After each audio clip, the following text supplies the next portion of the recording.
Fakulteti i Drejtësisë në Universitetin Luarasi organizoi simpoziumin shkencor Drejtësia midis traditës dhe modernitetit nga kanonit e inteligjenca artificiale në kuadër të ditës së drejtësisë. Në fjalën e tij, dekani i Fakultetit të Drejtësisë, profesor i asociuar doktor Admir Belishta, solli rrugtimin e së drejtës në Shqipëri dhe transformimet që ka pësuar gjatë vazhdës historike.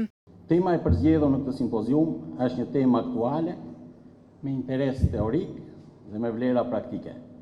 Kjo për shkak të zhvillimeve teknologjike dhe ndikimit të këtyre zhvillimeve edhe në fushën e së drejtës. Sot ne do kemi kënaqësinë që në 2 sesione të dëgjojmë kumtesat dhe referimet e 14 profesorëve dhe studiuesve të së drejtës, vendas dhe të huaj me eksperienca teorike dhe praktikës gjyqësore.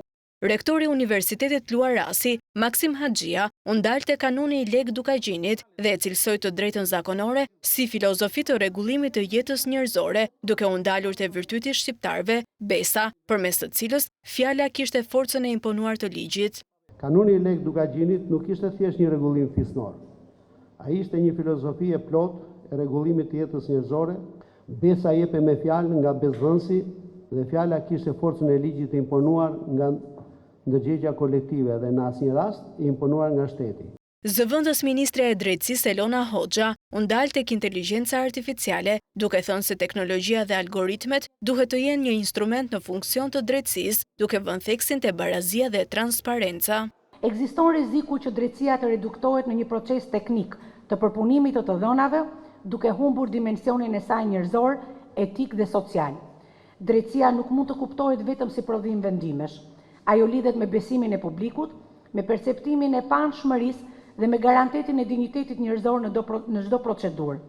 Teksa përgëzoi Universitetin Luarasi për nxitjen e mendimit kritik dhe debatit juridik përmes simpoziumeve shkencore, dekania e Fakultetit të Drejtësisë në Universitetin e Tiranës, profesor Dr. Dorina Hoxha, tha se universitetet kanë përgjegjësi të madhe në përcjelljen e koncepteve të së drejtës te juristët e së nesërmes, që janë përballë transformimit të vrullshëm digjital.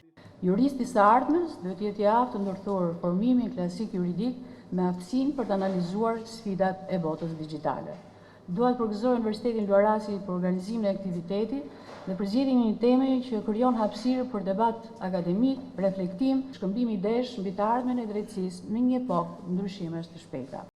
Rektori i Akademisë së Sigurisë, Ilir Mandro, tha se drejtësia nuk duhet të mbetet penge së kaluarës kanonore, por duhet të shërbejë si urrjedhëse mes kulturës, traditës dhe reformës. Drejtësia nuk duhet të mbetet peng i së kaluarës, i kanuneve, i historive të vjetra, por as të shkëputet nga rrënjët dhe identiteti ynë. Sot kemi nevojë për një drejtësi që ndërton ura mes brezave, mes kulturës dhe reformës, mes traditës dhe modernitetit. Punimet e këtij simpoziumi shkencor në lëmë të jurisprudencës u përshëndetën edhe nga presidentja e Universitetit Luarasi, zonja Fabiola Hysembelliu, ndërsa morën pjesë me kumtesat e tyre pedagogë jurist nga universitetet të ndryshme të vendit, të cilët drejtuan pyetje ndaj kolegëve të tyre, duke dëshmuar kështu se Universiteti Luarasi mbetet lider i ekselencës dhe inovacionit në arsimin e lartë.